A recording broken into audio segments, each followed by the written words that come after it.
ఒక కొడుకు తండ్రితో ఎలా ఉండాలి? 5 ఉత్తమమైన సూత్రాలు.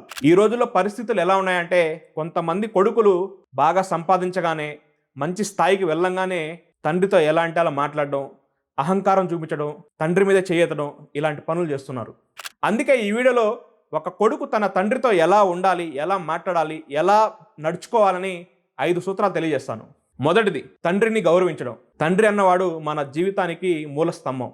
మనం ఎంత ఎత్తుకు ఎదిగినా, ఎంత పెద్ద స్థాయికి వెళ్ళినా ఎల్లప్పుడూ తండ్రిని గౌరవించాలి. రెండోది, రోజు తండ్రితో కొంతసేపు మాట్లాడాలి. నాన్నతో ఏం మాట్లాడాలి అనుకుంటారు. రోజు కనీసం ఒక 5 నిమిషాలైనా సరే కూర్చొని నవ్వుతూ ప్రశాంతంగా మాట్లాడాలి. దానివల్ల ప్రేమ అనేది ఇంకా పెరుగుతుంది. మూడోది, ధైర్యంగా ఉండండి, కానీ అహంకారంతో కాదు. మీరు ఎంత ఎత్తుకెదిగినా, ఎంత పెద్ద స్థాయికి వెళ్ళినా మీ నాన్నకన్నా మీరు ఉన్నత స్థాయిలో ఉండొచ్చు, కానీ మీ నాన్నని చిన్న చూపు చూడబాకండి.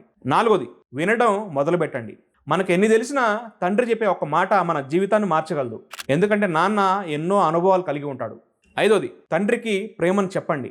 నాన్న, మీరంటే నాకు ఆదర్శం, మీరంటే నాకు ఎంతో గౌరవం అని మీ ప్రేమను తెలియజేయండి. ఆ మాట ద్వారా మీ నాన్న ఎంతో సంతోషపడతాడు. ఇవి చూడడానికి చాలా సింపుల్ అనిపిస్తాయి, కానీ తండ్రి కొడుకుల మధ్య ప్రేమ అనేది చాలా పెరుగుతుంది.